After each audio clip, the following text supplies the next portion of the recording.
Les crypto-monnaies, il y a 10 ans, 15 ans de cela, ça a commencé comme de la blague, ok? Les gens prenaient ça comme de la monnaie virtuelle qui ne servirait à rien. Et à l'heure d'aujourd'hui, ça s'impose comme étant une composante majeure de l'écosystème économique, ok?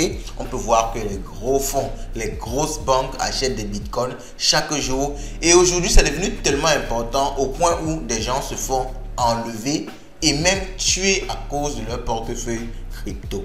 Dans la vidéo d'aujourd'hui, on va revenir sur quelques événements tragiques, malheureusement, des personnes qui se sont fait enlever et même d'autres tués à cause de leur portefeuille crypto. Alors ça, c'est dans un but de dénonciation, de prévention, mais également pour que vous sachiez que ce n'est pas du jeu. Lorsque vous avez des cryptos, prenez vos moyens de sécurité. Parce qu'avec les cryptos, ce n'est pas une banque qui garde votre argent. Donc les gens qui vous attaquent, ils savent que vous avez votre argent sur vous, ou du moins vous avez la façon d'avoir votre argent. Vous n'avez pas besoin d'aller à la banque, ce qui devait être complexe pour eux. Donc ils savent que c'est beaucoup plus facile de prendre des millions chez quelqu'un qui a des cryptos que de prendre des millions chez quelqu'un qui a de l'argent en banque. Donc cette vidéo, si c'est pour vous prévenir, et vous devez prendre vos précautions, parce que lorsque ça va vous arriver, il sera déjà trop tard. Ok, allons-y, let's go. Bon.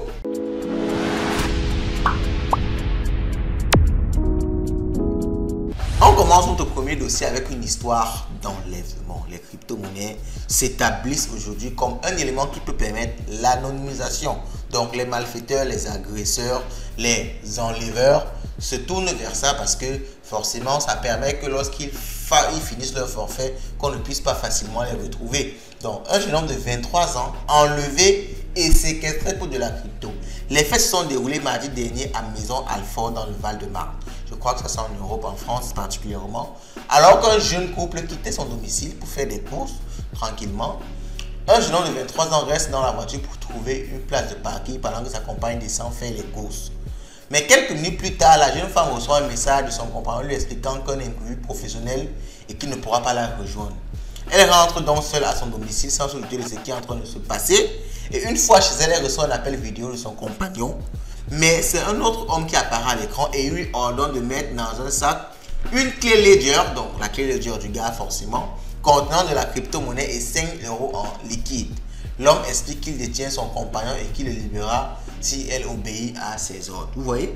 Donc il veut de l'argent liquide et des crypto-monnaies parce que les crypto-monnaies sont beaucoup plus difficiles à tracer qu'une simple transaction bancaire. Ok?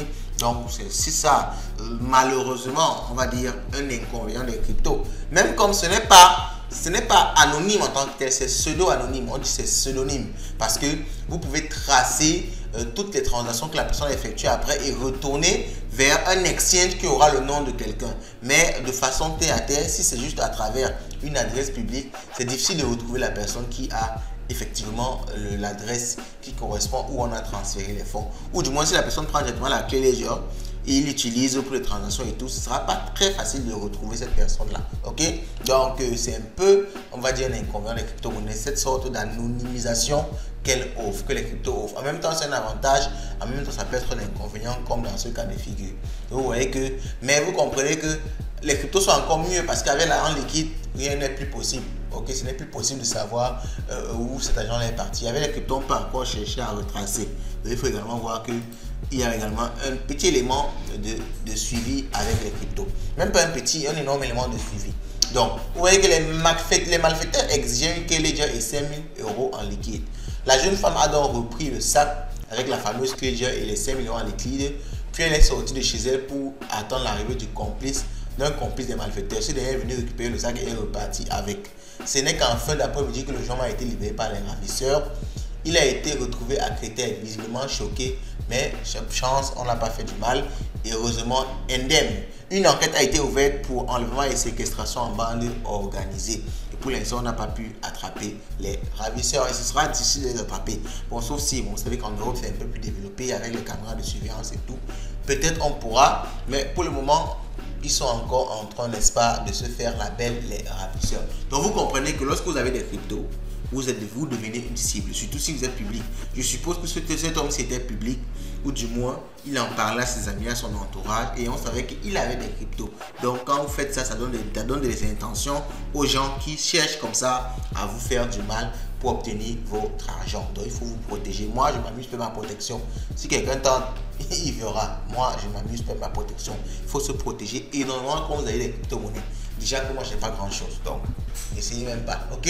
Bon, on passe à la deuxième affaire qui nous intéresse. Et ici, c'est un influenceur crypto, donc quelqu'un comme moi, qui avait 40 000 abonnés sur TikTok en parlant de 40 000 abonnés. Abonnez-vous sur la chaîne, parce que la chaîne traîne. On est à 6 000 abonnés, on devait être à plus de 10 000 actuellement. Donc abonnez-vous rapidement sur la chaîne, abonnez-vous.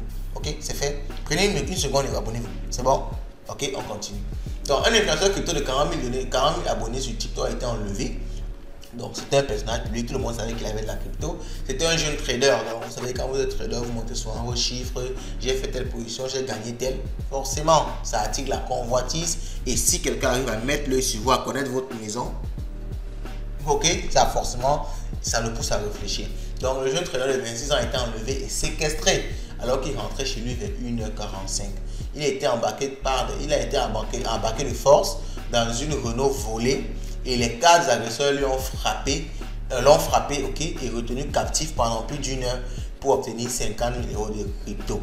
Donc ils ont fini par accéder au wallet, ok, il a fini par donner sa clé privée ou du moins à se connecter à son wallet et par contrainte, malheureusement, il n'avait pas la somme qu'il disait avoir. Donc il y a aussi des gens comme ça qui flexent sur les réseaux. Ils disent que j'ai de l'argent, je fais des trades à 100 000 $, 200 000 $. Pourtant, c'est du mensonge. Souvent, ce sont des plateformes qui les prêtent comme ça pour faire de la publicité. Eux, ils gagnent un peu derrière, mais ils mentent, ok, auprès des gens. Et malheureusement, ils mentaient. Et écoute, ils mentaient et ils ont constaté que son solde était beaucoup plus faible que ce qu'il annonçait sur les réseaux. Donc, finalement, l'a relâché.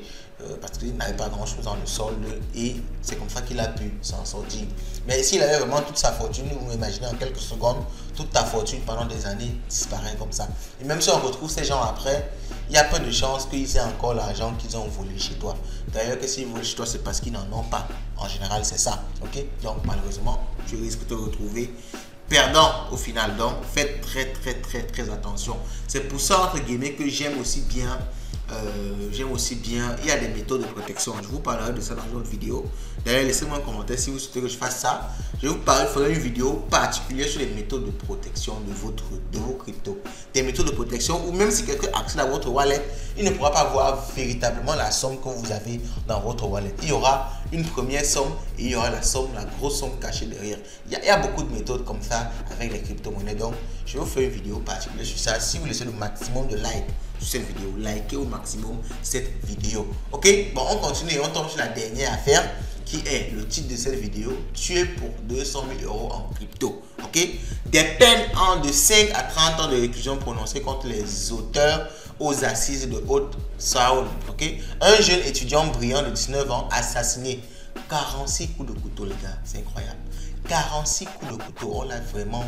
Ça dit, je me demande si c'était seulement pour l'argent. C'est comme si on avait on va dire une dette ou quelqu'un avec son macabre, on appelle ça chez nous son macabre, quelqu'un avec son mal, quelqu'un avec du ressenti pour lui. Vraiment, c'est comme un règlement de compte parce que jusqu'à 46 coups de couteau, c'est énorme. À 19 ans, Simon intégrait une école d'ingénieur, un jeune qui avait de l'avenir devant lui. Il avait décroché une alternance et économisait pour s'acheter un appartement. Il était parvenu à transformer quelques millions d'euros à près de 200 000 € en crypto. Simon avait révélé ses gains crypto à son ex-compagnon Calabrese, un garçon qui s'est révélé être manipulateur et mythomane. Et c'est toujours comme ça vient toujours de ton entourage. Faites attention à l'argent. L'argent, ce n'est pas, je vais dire ça comment, ce n'est pas du jeu. Quand tu parles de l'argent à quelqu'un qui a des problèmes, lui, ça lui donne d'autres intentions. Donc faites attention quand vous parlez de vos chiffres. Donc, faites très attention. Donc, Mike va monter un plan machiavélique, ok? Parce qu'il suppose que son ami est riche et lui il galère. Donc il recrute 3 complices, des complices de 22 ans, 18 ans et son frère jumeau. Vraiment des enfants carrément. C'est aussi ça, les enfants ne mesurent pas vraiment souvent la portée de leurs actes. Ils pouvaient le voler sans le tuer. Moi je comprends pas pourquoi le tuer. Donc le 19 août 2021, dans un bois de Saône, Simon est drogué, étranglé et poignardé à 46 reprises. Il est jeté dans l'étang, il était vraiment solide parce que après avoir subi tout ça, il était encore vivant. Et on découvre que Michael, celui qui a orchestré tout ça, avait promis 20 000 € à chaque personne. Donc, il devait donner 20 000 € aux 3.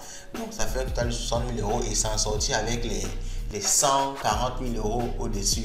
Il était vraiment très futé, ce monsieur.